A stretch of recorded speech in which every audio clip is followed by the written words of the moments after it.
In the councils of government, we must guard against the acquisition of unwarranted influence, whether sought or unsought, by the military-industrial complex. It is 100% real. There's a whole fleet of them. Look on the ASA.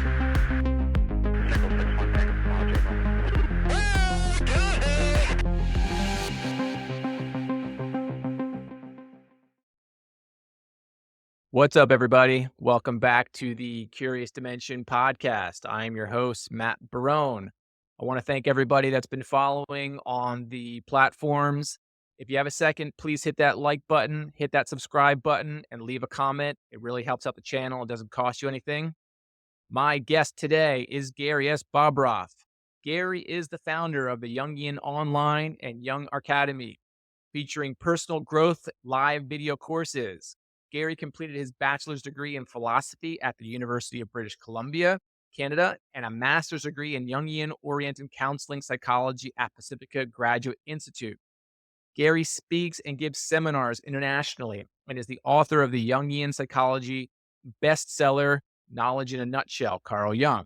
He's the developer and facilitator of Archetypal Nature and author of Crop Circles, Jung, and the Reemergence of the Archetypal Feminine, which we do get into today in the show.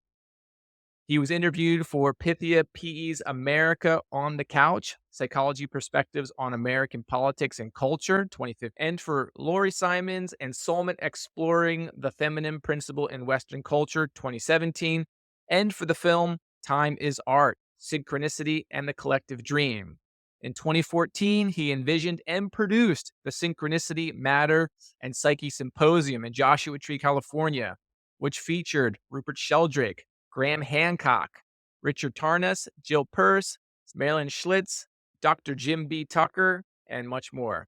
That's a great symposium. That's on YouTube. We'll put links to all of this down in the description. Without further ado, here's Gary Bobroff. Gary, we are rocking and rolling. How are you? I'm good. Glad to be with you. Yeah. I've been looking forward to this. Truth be told, I found your work just really maybe a week or two before I sent you a message to come on the show, and it was interesting. I found it right at a time when I was kind of looking for someone to make that connection between how everybody thinks about this, the psychology of it, and the crop circle phenomenon. Because man, it's one of those topics that just I kind of go back and forth with, and it kind of bakes my noodle. And, I'm a geometry instructor by trade. So I'm completely in love with that aspect of it. Yeah. The stories are absolutely fantastic. But yeah, so when I found your work, I was like, I got to get this guy on here. I got to talk to him. But yeah, maybe you could just start off by telling us a little bit about yourself and your background and who you are. Sure. So I'm Gary Bobroff. I have a master's degree from Pacifica Graduate Institute at Santa Barbara.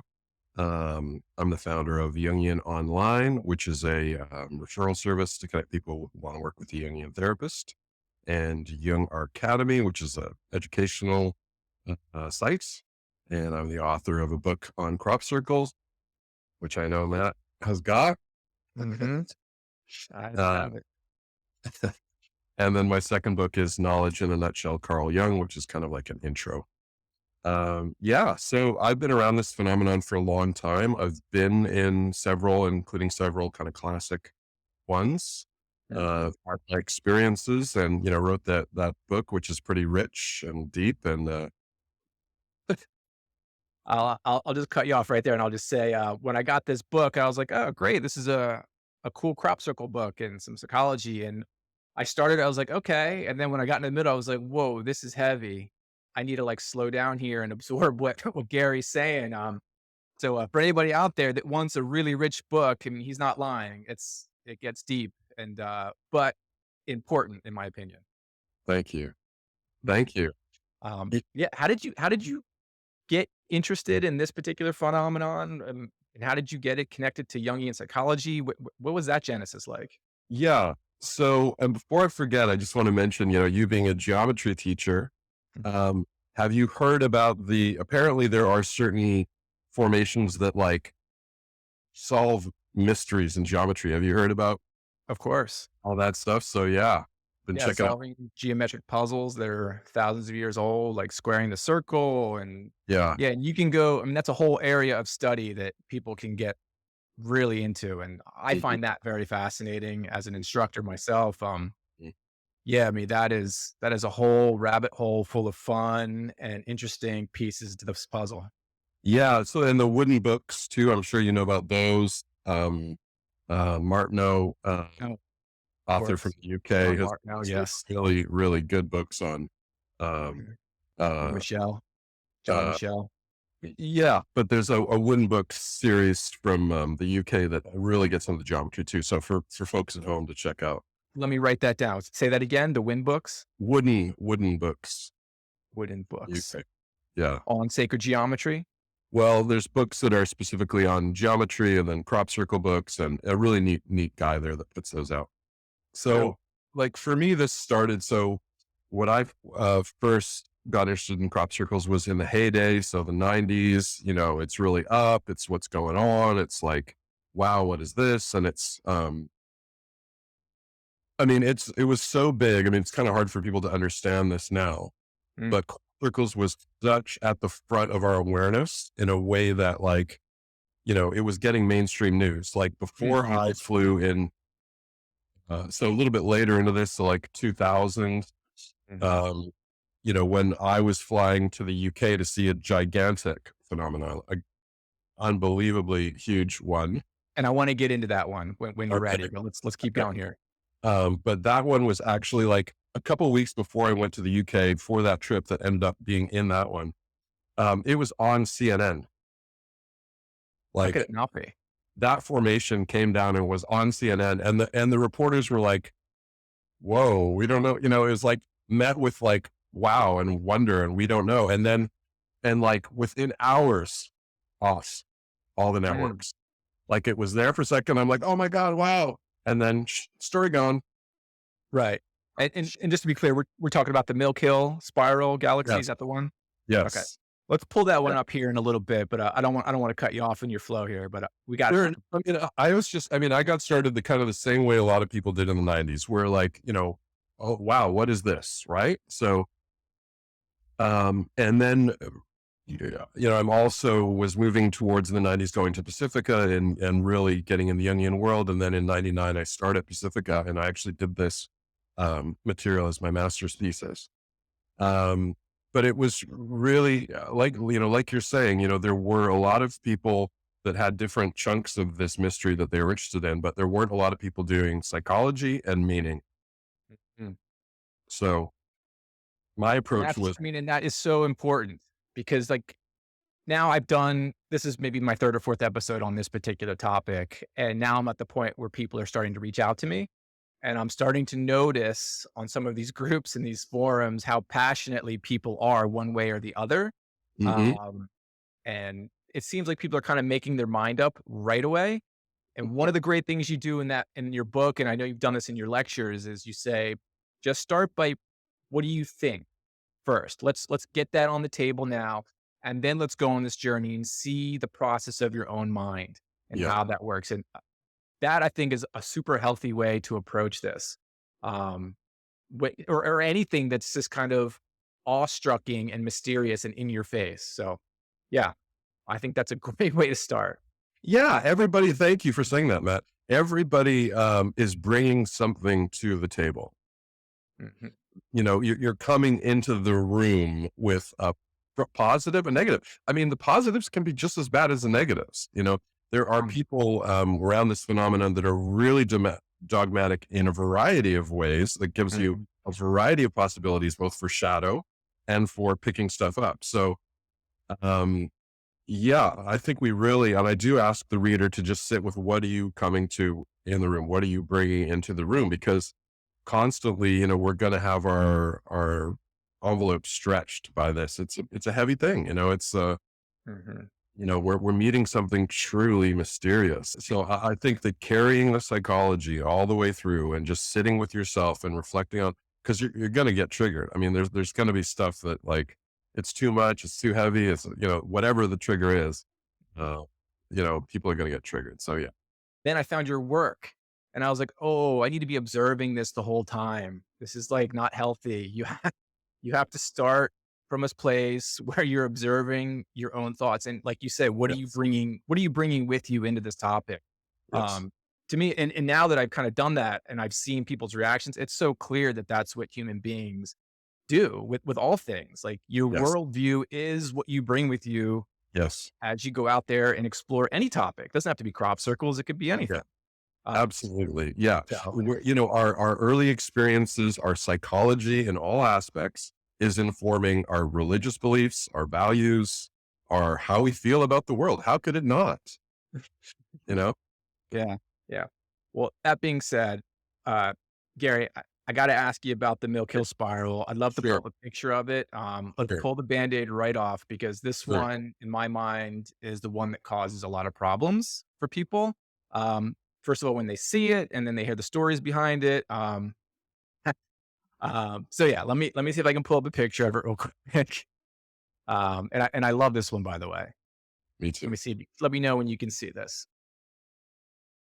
The one we're talking about, right? Yeah. That's it. Okay. So let's hear your story on this one because if I'm correct, you walked in this one the morning it showed up. No, no, no. I didn't walk in it the morning it showed up. I walked in it about 10 days after it was Okay. hit the ground. Um, Okay. and this, for folks, just to orient folks, this thing is 1,000 feet across, 409 circles, as I recall, perfect geometry, no mistakes.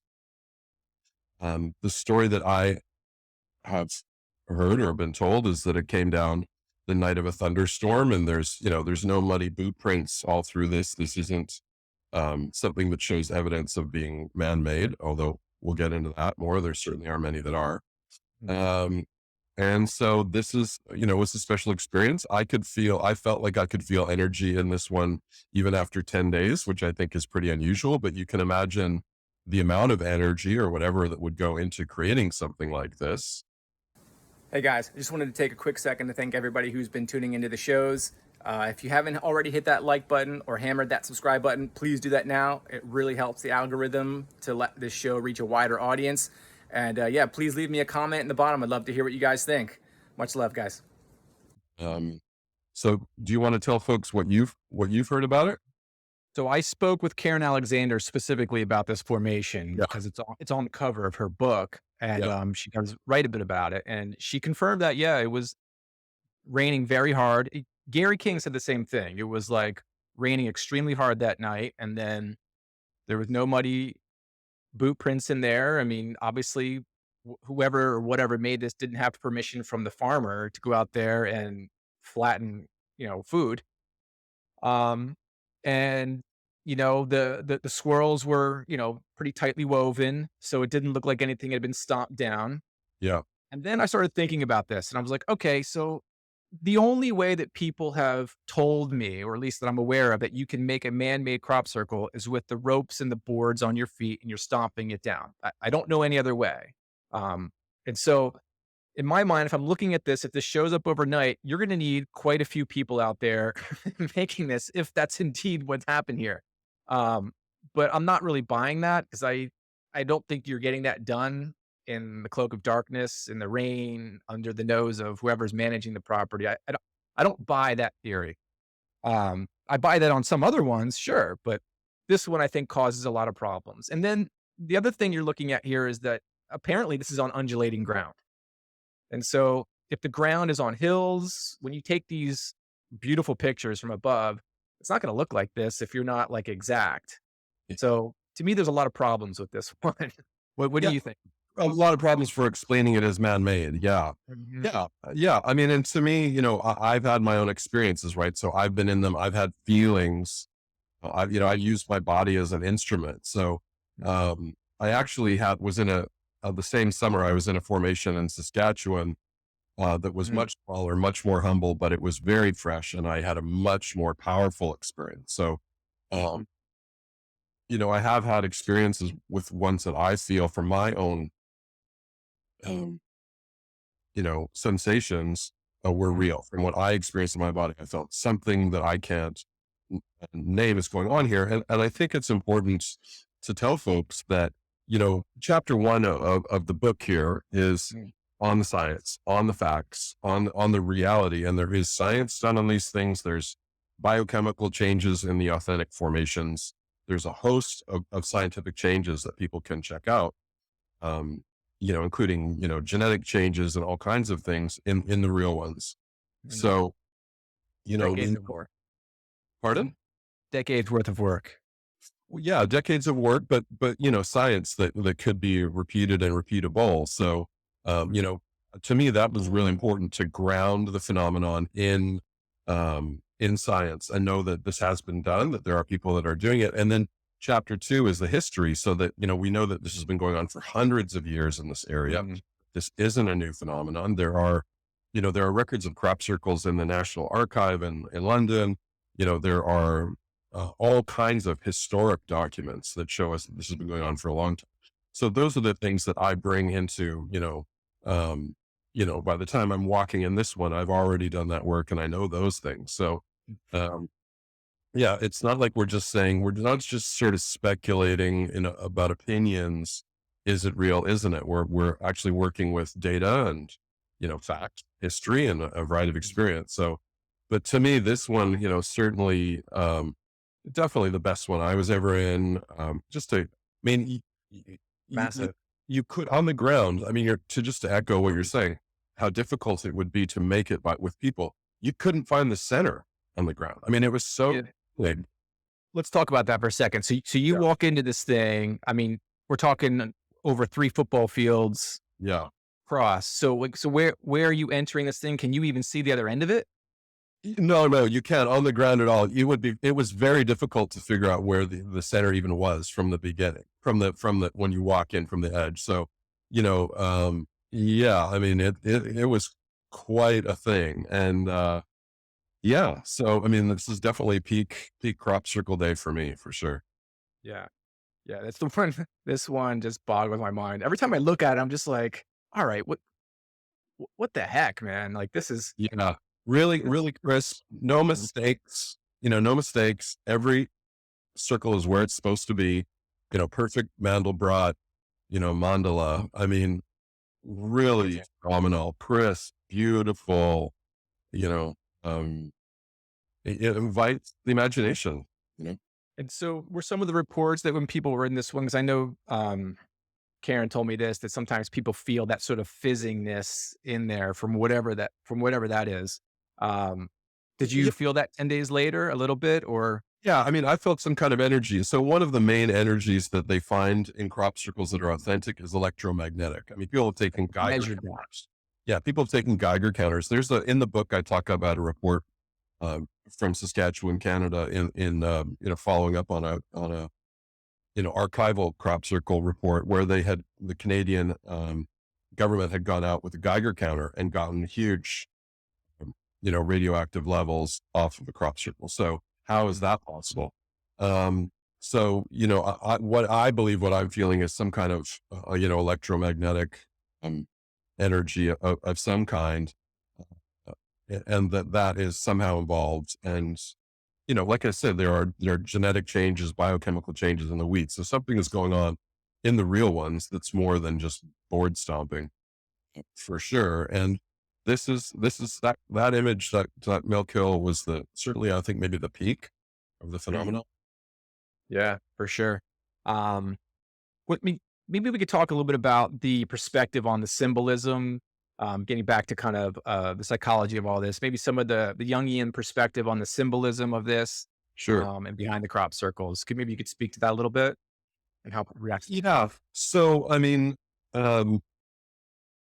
so chapter 3, I look at the psychology, and then chapter 4, I start getting into the symbols. So with chapter 3 in the book, we're looking at the psychology. So that includes things like, there's the historic account of the mowing devil where, it's like they said, they found a crop circle or whatever in medieval times. And they're like, oh, the devil must have made that or whatever. So then we come to the Enlightenment and they're like, oh, it must be some kind of natural weather phenomenon, right? Like we project our cultural values onto the phenomenon. So it goes from being the devil to being some sort of strange scientific phenomenon to today. And so to me, doing the Jungian approach to this thing, the most basic thing is this is in wheat, it's in crop, it's in grain. So that's a very clear symbol in the Jungian world. And it's connected to the divine feminine, to the miracle of life, which is something our time has really lost. I think, we've really lost connection with nature. Ask kids where their food comes from, and they say the store. There's really a disconnection from the body, from nature, from the feminine. And this was one of Jung's main points, was that culturally we're disconnected from the feminine, from the body, from, the inner image as well, the imaginal life, all that. And really sort of on the other end, overly focused on rationality, masculine approaches, cut and dried kind of statistical truth and those kind of things. So we're cutting off a part of who we are. And, the crop part of crop circles echoes that sort of feminine, seed that goes in the earth and gives life. I mean, it's a miracle. I mean, we really, Without it, we wouldn't be here. yeah, we have to have reverence. Yeah, reverence for the earth, and there's a miracle to the whole existence that our culture, it really misses and really needs and really doesn't have. And then there's the aspect of the circle. So crop and circle. So crop gives you the feminine, and the circle in the Jungian world gives us a symbol of what we call the self, or in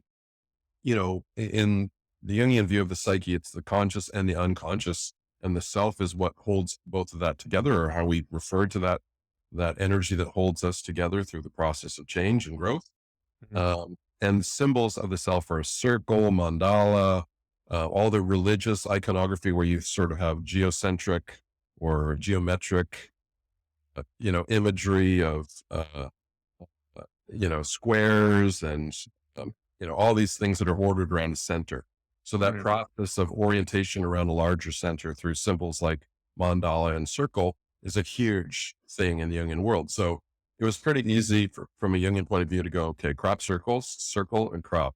About the feminine and about how we're imbalanced. And to me, it had to do with like, look, a message to us saying, look, you're missing something here. Yeah. And you figure out what it is. Right. Yeah. And I mean, to me, that's one of the major themes. It's like, or obviously if you can make this crop circle, a thing or two about communication and something, you're alluding to something, and it's a very elegant way of communicating things to make you think about what it is. And yes. Do you get this? Or yes. do you understand this? And part of it is, I think, all these different aspects of it that people study, right?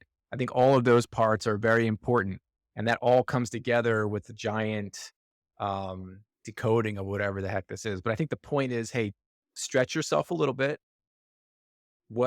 And can you understand what it is that's something that's being communicated here? There's something's trying to get our attention, whatever it is, whatever you believe, in my opinion. But have you encountered any of these patterns, reoccurring themes in crop formations that align with more of the archetypes? Like, have you seen some that are that have been in Jungian books and things like that specifically? No. Or is it always kind of sort of around those topics? No, I wouldn't say that I've seen something that connects directly. And I have seen things that were, very different or sort of a bit more randomly shaped than the circles and the perfect things that we're used to. So, no, I haven't seen anything specifically that sort of, takes me down that. But I think part of, there's a lot of energy in the crop circle community that goes into kind of solving particular ones, like they were a Wordle or something. And to me, okay, great, but there's just so much room for kind of just, fooling around. Maybe isn't the best way I can say it. Rather. Yeah, to me, it's like I'm not super interested in any particular crop circle. I'm a bit leery of that rabbit hole because there's just so much that we can just spin yarns for ourselves. Versus in general, I think this point that we just made about, in general, we're being open to a question. In general, for me, it's taking me into the feminine. In general, it's pointing out that we're missing something. There's certainly other people that can get into chapter and verse about what this one means and that one and tell you all that. I'm not super interested in that. And I think, I do a lot of work talking about synchronicity as well, which is, this energy that can lead us into circumstances or have things occur in such a timing, in such a way that it really feels and is significant for us. And one of the things that I've really seen that's really interesting is that there seems to be a connection between the phenomenon and the researchers psychically. That, like, kind of what you're saying at the start of that question, that it's like, not only is it sort of posing a general question to us, sometimes it's posing or responding to a specific thing. Like, Colin Wilson talks about having, a crop circle appear near his house at the end of the 80s or something, when he couldn't afford to go drive and research somewhere else. Was that Colin Andrews or Colin? Oh, Andrews, sorry. Oh, sorry, yeah, sorry, yes. You told that story beautifully in your book, by the way. Yeah, I'm sorry, keep going.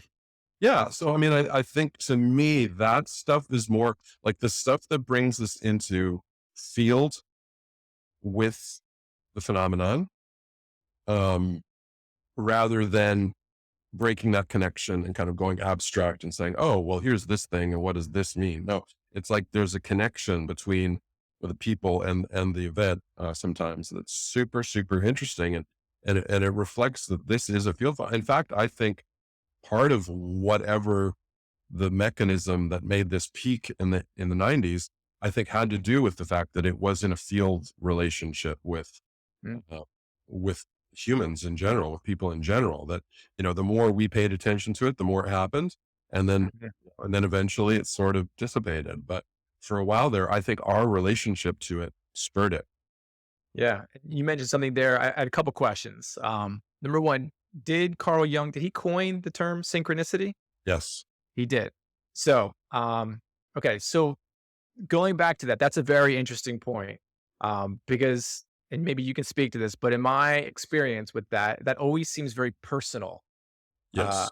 to me. And then, because of the way I'm very analytic, that's why I like the geometry aspect of this, because I feel like it's something I can hold on to as I dip my toes in these other aspects of it. And it makes me feel very comfortable, as I'm sure most people do. And that may be why certain people are obsessed with that part of it and find every little thing about that part of it they can.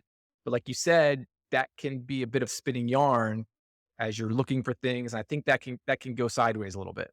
But the synchronicity thing, I'll just say this.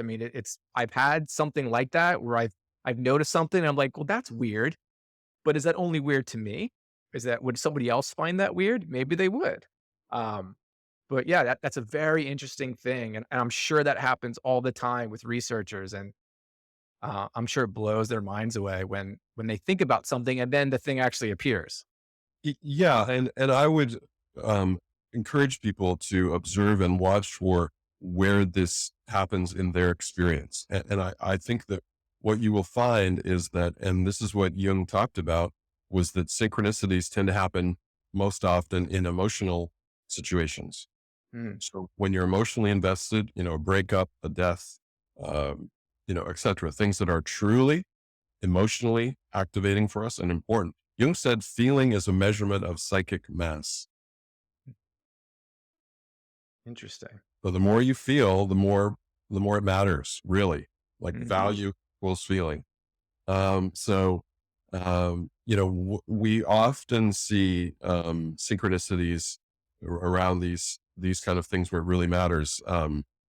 Somebody I know was flying on a plane recently, and a couple wanted to sit together and switched around someone in front of them, and someone who was sitting in front of them came and sat beside them, and they started chatting away. It turns out they had both been caretakers for a male older relative who had passed, and they chatted away and exchanged phone numbers, and they bumped into each other in a city later, And it turned out that the two men that they had cared for who had passed knew each other. Wow. That's interesting.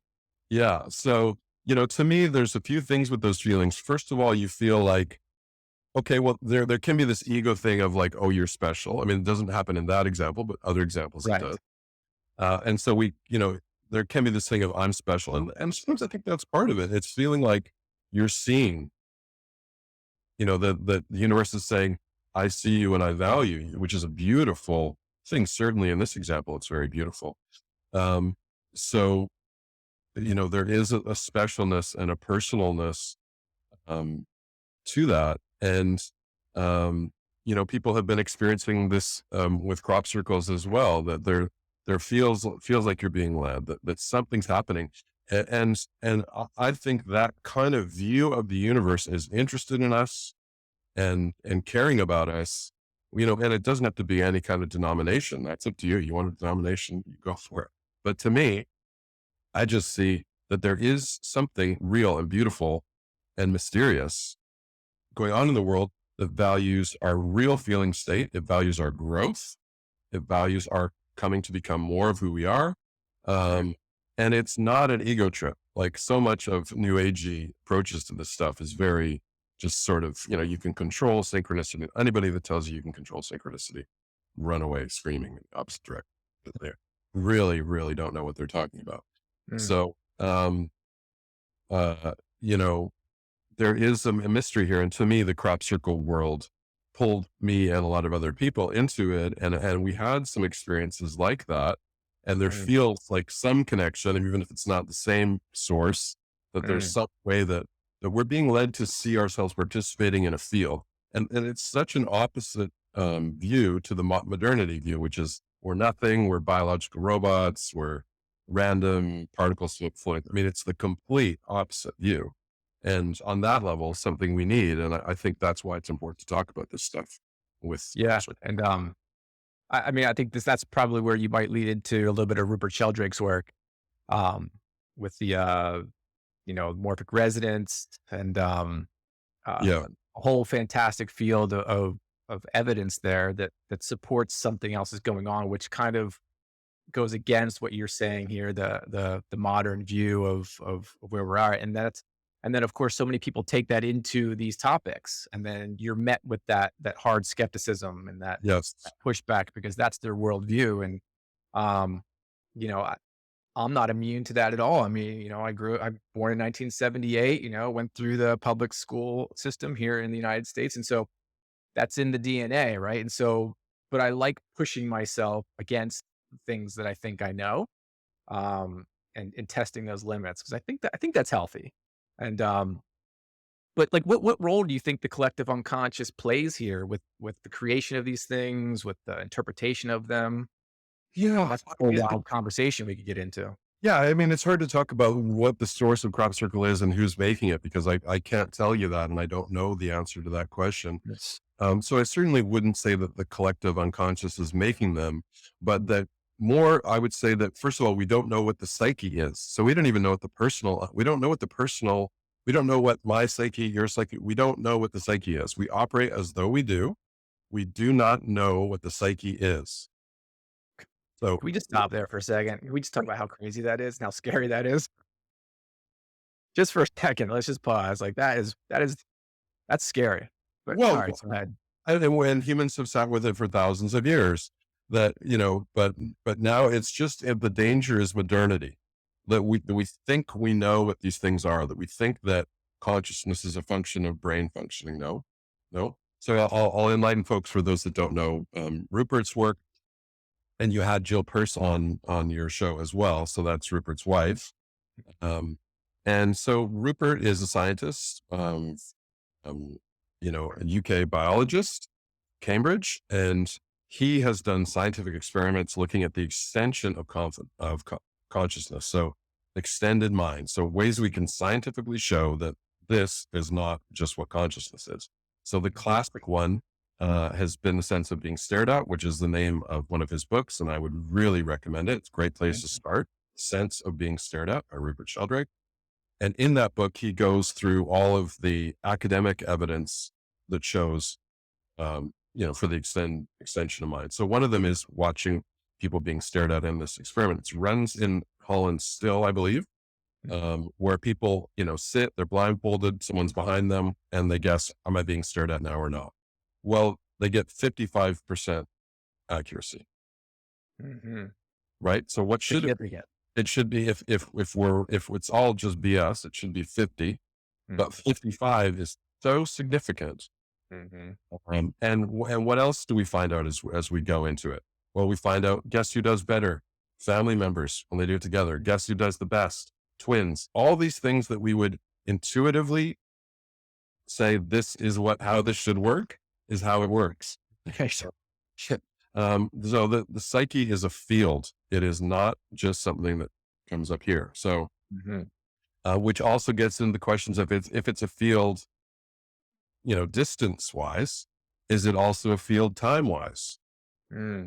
So then you get into questions of ancestors and, a lot of people in the Jungian world are openly talking about the ancestors are playing some role in the psyche. Wow. We don't know how or why, but like it feels that way. Like I've definitely had little synchronicities. I had one a while ago where I was going to go on a trip and my headlamp was out and I'm going to a city and I just had a voice say, oh, take the headlamp. And my rational mind was like, what do I need the headlamp? I'm going to a city, da, da, da, da, da. And, 12 hours later, there's a blackout and I'm sitting there without my headlamp going, okay, you needed your headlamp. So this is just a subtle thing. And it's almost like, grandmotherly kind of going, hey, take your umbrella, or whatever. And so this is not some grandiose kind of, the new age really loves these, we're going, serious and we're going to, and some, grandiose thing. And sometimes there's a beautiful, loving simplicity to our experience of these mysteries that is not grandiose at all. And it's just caring. And so then you start to go, and that voice came in my psyche. Where's that coming from? Am I, I wouldn't make too much sense. And I do believe in some sort of precognition, but that seems a bit much. So, our view of the psyche has to be different and bigger. And, when you pose your question, you're saying like, I've observed this skeptical part of me and sitting with that. And if you're going to consider this phenomenon, whoever you are, you're going to, if you have a rational mind, you're going to come back around to like, whoa, this is heavy. This is too much. Can this even be real? You're going to come back around to that place. I went through it many, many times and observed it in my journals and wrote about it. And, so we have to sit with that part of us that you're talking about that has been trained to be skeptical, that's been trained to not believe in this stuff. And then gently allow that part to just sit with, hey, well, this happened. Yeah. Or something else may happen, but just don't lose that happened. I actually have a little journal of synchronicities I keep. Wow. But, just to remind yourself that there is, just to remind yourself that you're in this larger mystery, that there is a participant, and it's hard to hold on to that. It is. Yeah. I go back and forth with those thoughts all the time where I'm like, it's like the ego wants to say, it all to make you feel safe. But then I'm like, God, there's so much to explore. Even in the the tiniest detail of something, there's way more to explore in there. And that gets me really excited because, that opens up all these different doors of avenues of whatever you want to talk about, whether careers, athletic pursuits, all these different aspects of things that you never thought were there. You can explore. Very interesting. Then you start thinking about the crop circle phenomenon and you're just like, my God, something weird is going on here. Yeah. And I keep coming back around, I just believe that the same things that, I wrote in this book in 2014, you'll see a lot of them with what Ian McGilchrist is saying now about left brain and right brain. There's a lot of overlap between that and feminine and masculine with what I'm saying in my book. And, the importance of, that there's multiple intelligences in us, that there's different ways of looking at things and that we've again, like I say, gone too far in the rational, and we're missing the symbolic and the feminine and all that. So, this stuff continues to rattle around in us and continues to push us. And then, so you must have also been sitting with people that are kind of like skeptical and saying to you, well, pushing back on the podcast saying, you know, oh, this is all not real, or that kind of stuff. Is that something you've gotten a lot of? Very much so. I mean, I've had both ends of the spectrum. Yeah.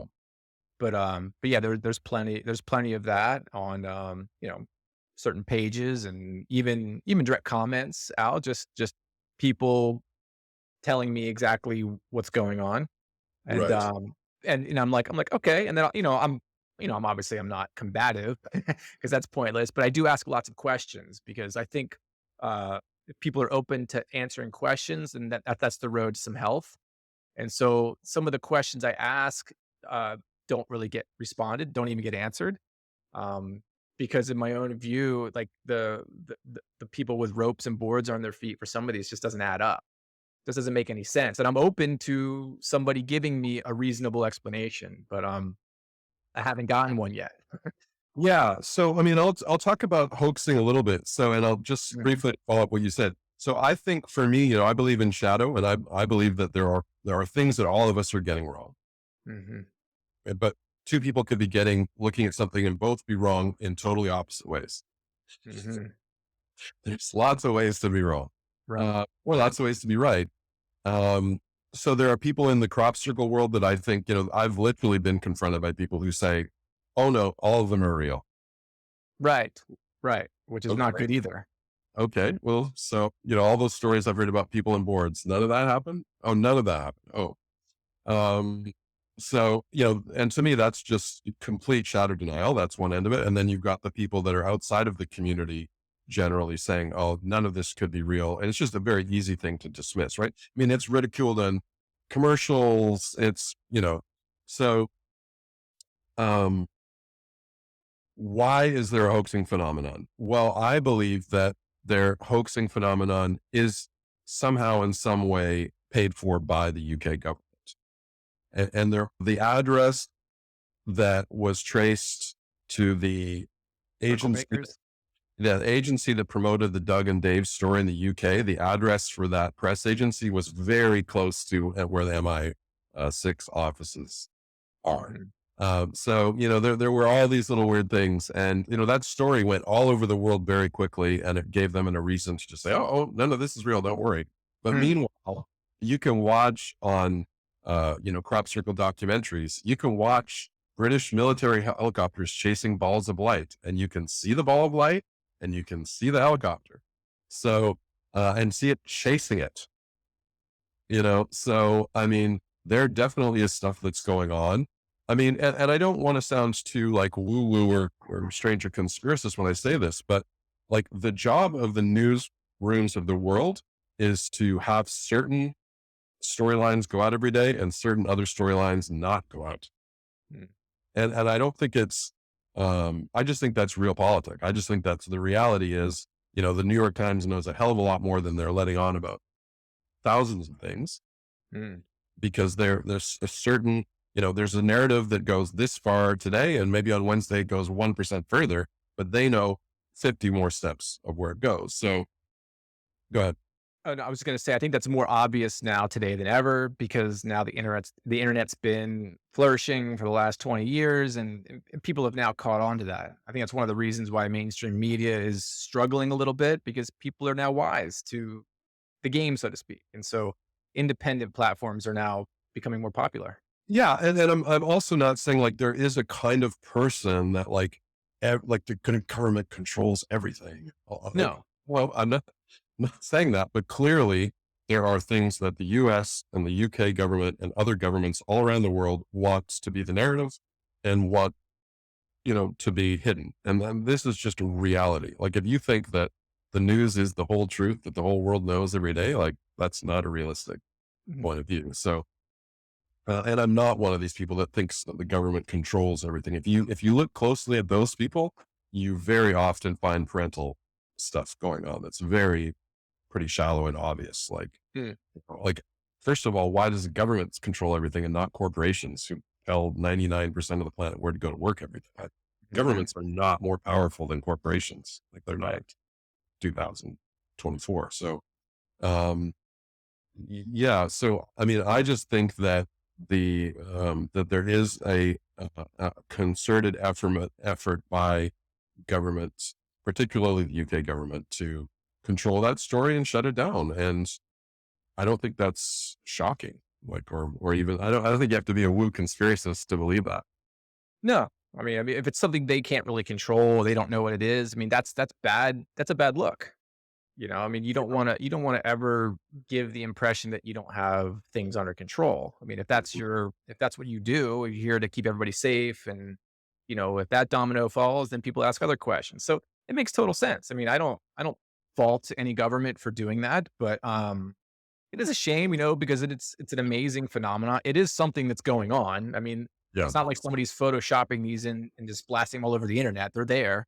Yeah. They shouldn't be there. They're not allowed to be there. Nobody's got permission from the farmers to go out and do Sure. this. So Yeah. obviously there's a story to be told, and it would be nice if that story was kind of told. And it'd be curious to find out like what people's reactions would be to that story. And what would the reaction of the phenomenon be to that? That would, I'd love to see that. Yeah. Yeah. And, I mean, it was, the heyday of the crop circle world in the 90s and the early 2000s. It was a really interesting thing. There was the Canadian Crop Circle Research Association, which is how I found out the same summer I went to the Milk Hill one, 2001. Same summer I went to the Milk Hill one, I went to 3 different ones in Saskatchewan. And the reason I found about that was there was a community. So there was the director of the Canadian group phoned me. He said, "Hey, we've got some in Saskatchewan." And I got on a plane and went out there.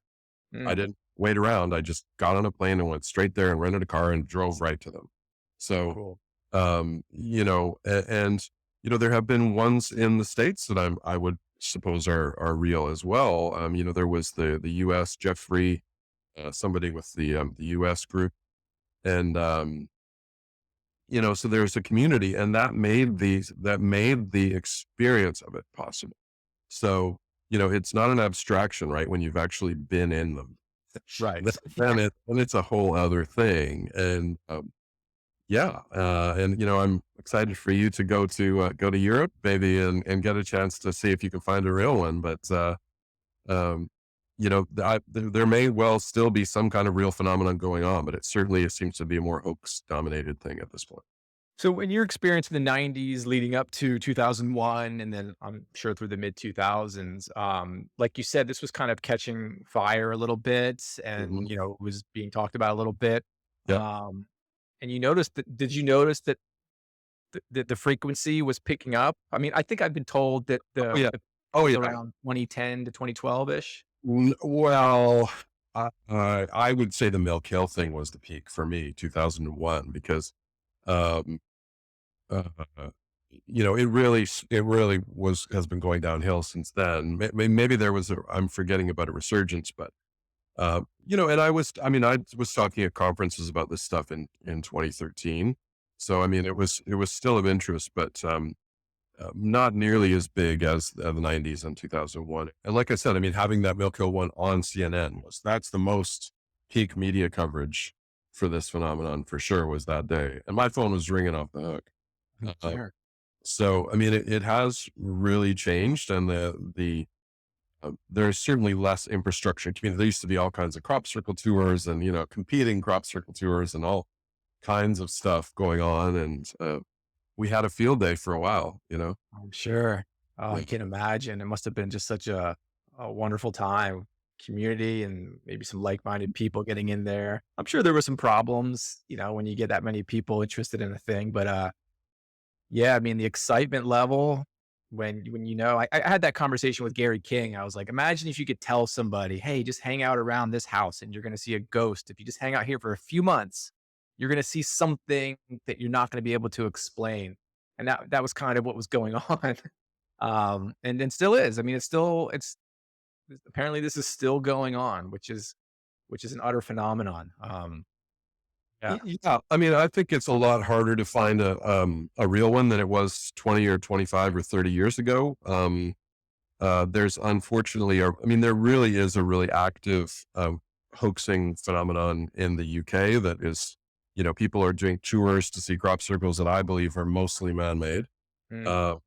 So, there is that still going on, but it doesn't mean that there can't be a real one tomorrow. There can be. And there, I would look for it in more humble form than for the grand ones. Cause the hoaxers like to make ones that look, have a certain appeal. But anyway, I think, one thing I should just sort of, do you want to get into the last chapter of the book and the Jung, Yes. Jung connection stuff to, it's kind of like the piece that I discovered with the book that was particularly exciting for me, was a connection to Jung and this stuff, so Jung passed in 1961, so he predates this phenomenon. But I found the correspondence in a small book that talks about an analysand of Tony Wolff, who is very close with Jung and one of the main analysts other than Jung, who was working with a woman in the UK, and she was an artist in the English countryside, Irene Champernoun, who's one of the founders of the UK art therapy movement.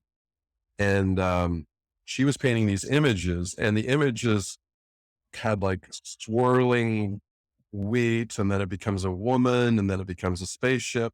And it fits so much with all of this stuff. And here this woman is in the English countryside painting these things, sending these images over to Zurich, and having them analyzed by Tony Wolff. And this is the early 1950s. And so Tony passes in 1953, and she comes over to see Jung, and Jung and her look at the images together. And Jung was so struck by one of these images that he put it as the cover of his book on the UFOs. The initial cover of his book on UFOs was one of these paintings. And so, it's not a connection to Jungian crop circles, but boy, it's close. Right. It's not direct, but it's really close. Yeah. And I love that story you tell in there about him meeting with Freud, and how he was, how Freud was locked into that way of thinking, and he wanted him to back him in something, and Jung was trying to speak to him about synchronicity, and he was pushing back a little bit on it. And then the bookcase, when they have the bookcase, could you tell that story real quick if you remember? From the... Yeah. So this is like Jung and Freud, split by the time Jung's 35, they've split. So, it was a really, formative relationship early on. And Jung was Freud's heir apparent and was supposed to take over, psychoanalytic movement. And they end up splitting, and Jung starts his own movement. And that split was really around spirituality. And, Freud was a reductionist, and, didn't, at least at this point in his life, didn't believe in anything, as he would call it, black tide of the occult. He wanted to be rationalist and scientific, as was the mode at the turn of the century. And Jung, had experiences of strange things his whole life.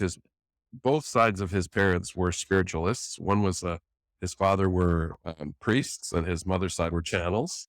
And so, and he had all kinds of weird things. There's an image of a knife that broke in 4 parts during some emotional situation in his house.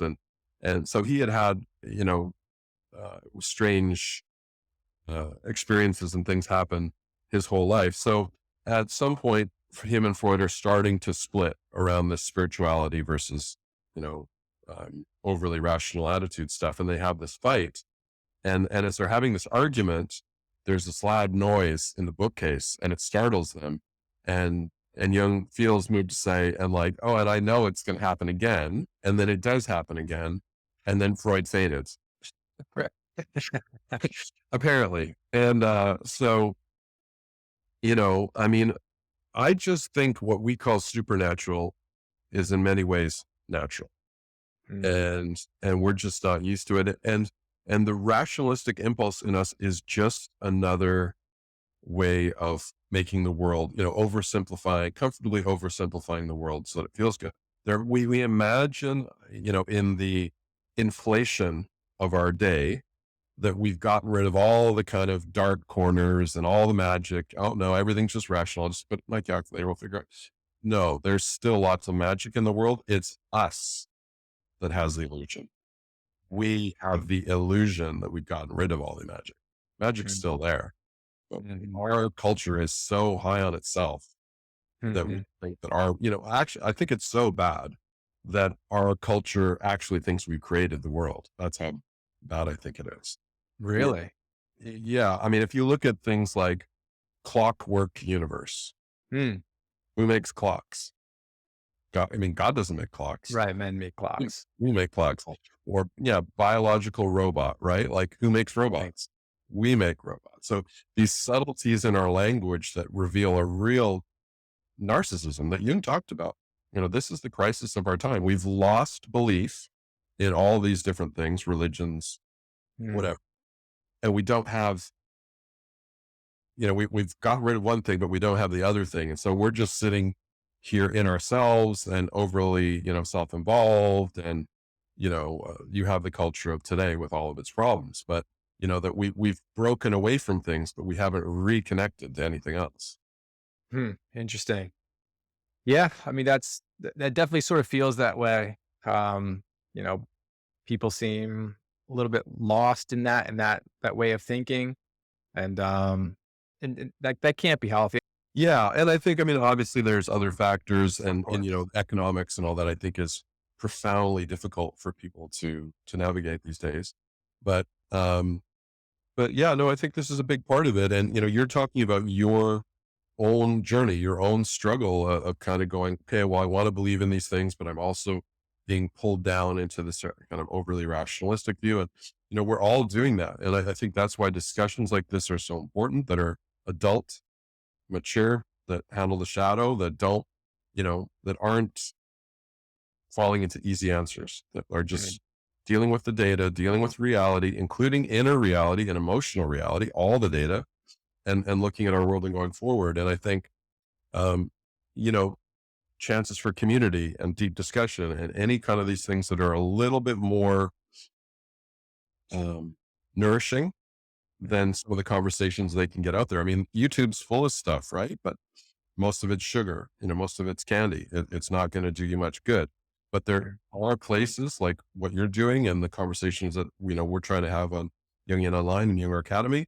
And we're trying to invite opportunities for connection and reflection and deeper worldviews that aren't A or B, that are in the, dealing with reality in the world and the mystery and the feelings and all of it, and saying, yeah, this is real. It's funny. I feel like, a little bit like in the new Star Wars when Han Solo is like, I was there. Oh yeah. Because I saw it. It's all real. It was real. Yeah. Yeah. I sent that to there's a GIF on that exact clip. And I sent something to a friend of mine. He goes, I don't know about that. And then I immediately sent that GIF of Han Solo saying, it's all real. Yeah. Well, and it's different when, when you went out there and did, I was out in Saskatchewan in the formation by myself. No one was there? No, nobody. And I was maybe the 10th person in some of these ones. And I got, I had a bigger experience in those little humble ones in Saskatchewan. One was a little, Celtic 3-circle cross like that. And I was walking that and I had way more, I was disoriented, and I never get disoriented. After every concert, I'm the one finds the car. So I never, ever get disoriented. And I was fully disoriented walking around. Do you think I could find that one online real quick and we could share it if you got a few minutes? That one, or do you think it's not? Maybe I can send it to you after. Okay. Yeah, no worries. That's a tough picture to find. Okay, no worries. Yeah, if you find it, I'll splice it into the show. Maybe people take a peek at that one. Sure. Yeah, Gary, got a few minutes here. I'd love to pull up just maybe one clip that kind of spoke to me from your book. We can talk about that, and then we could let everybody find out where you're from, where they can find you. But let's see if we Mhm. can find this real quick. I think this is the one I wanted to look at. Let me know if you see this here. This is highlighted from the book. Uh, the top part is the previous page. Can you see that? Yep. Yeah. So I'll just read it and then maybe we could talk about it for a minute. Where previously people had believed all things shared a character of spirit, vitalism, now science opened the door to reductionism, the belief that all of nature's fundamental principles could be understood as the operation of sums of smaller parts, reducing something to its elements, mechanism, the belief that everything can be known through physical causation. Animals could be understood as biological robots, and the world is denied that character that defied humanity, consciousness, spirit, or soul. Matter is now, by definition, inert, soulless, inanimate, and humanity's greatest tool for understanding the world, reason, is given primary authority. Um, I read that, and that was kind of speaking to me, and I know we've touched a little bit upon this. Maybe you could talk a little bit about that, about this little clip here. Yeah. So that's a lot of what we've been talking about today, summed up there, which is, the modern view understands itself through rationality and believes too much in rationality and blocks out other parts. So rationality and reason isn't all of who we are. There's a feeling part of who we are. There's the heart part of who we are. And particularly in mysteries like synchronicity, if you're just using reason, you're going to miss the point. You're going to miss the importance of the heart. You're going to miss the importance of the inner state on the outer world. So our culture really believes just in reason these days. And like I said, imagines all the darkness, all the spooks, all the ghosts and, all the mysteries are gone. And that's just, it's just not true. It's also particularly dangerous because we imagine the primitive or the, undeveloped parts of ourselves, the earlier human parts of who we are gone. And Jung would say, no, they're still in there. And that beast in us is still in there and it can come out again. And, we do see that in world events, unfortunately. So, we overly trust reason. And I think we have to be very careful about that. Are we floating to planetary catastrophe on sort of words like economic necessity? Mhm. You can use reasonable language to act out the shadow. You can use reasonable language to get to very bad places. You know, Mhm. Hitler used the term final solution. That's reason language. Mhm. He wasn't, you know, so we have to be very careful. And, in our society, we really overvalue reason. We think it's the only way. And a big part of what Jung was saying, what I'm saying, and what I think in part this phenomenon is saying is, hey, yes, use your reason and listen to feeling, listen to the body, listen to inside, look at nature, listen to nature. You know, there's an illusion with, the narcissism of our time that expresses in reason and in rational ways. There's an illusion that we're the only thing that has consciousness. Mm. We've taken away consciousness from animals and plants, both of which have some level of consciousness, even plants. Mhm. Um, so, we live in a world, like as I said before, we don't know what psyche is. We're monkeys. We're we're primates. You Mhm. know, so psyche is a mystery that extends throughout the natural world, throughout the animal kingdom, throughout the plant kingdom. As we're seeing, crop circles, these are plants that are moving around. And, you know, reason is great, but it's overused in our society and we're overly rationalistic and our knee jerk unconscious reaction to things is to try and find a rational answer. And sometimes the answers are bigger than that. Mm. Well, Gary, that's great, man. Thank you so much for doing this. Can you tell people how they can find you, your website? What are you up Sure. to lately? Yeah. So the primary thing I'm doing now is Jungian-online.com and Jung Archademy, Archademy, Jung Archademy, which is our educational site. My personal page is gsbobroff.com and you can find some of the crop circle stuff there. But yeah, we've got lots of courses and Jungian things people can check out at Jung Archademy and Jungian Online for therapists. And yeah, that's pretty much what I'm up to, working on new books. So I hope to have more of that soon. And it's been a pleasure meeting you. And I wish you all the best for the series. You've had some great guests. So I encourage people to check them all out. I appreciate that, Gary. And I'll put links to all your stuff below. And if you don't mind just hanging out for an extra minute, if you have an extra minute, I'm just going to hit the record button. Sure. I'll cancel it. Thanks, everybody, for tuning in. Talk to you next time. Thanks for watching the show. I hope you guys are enjoying the content. If you're finding any value, please hit that subscribe button, that like button, and leave a comment. It doesn't cost you anything, and it really helps out the show.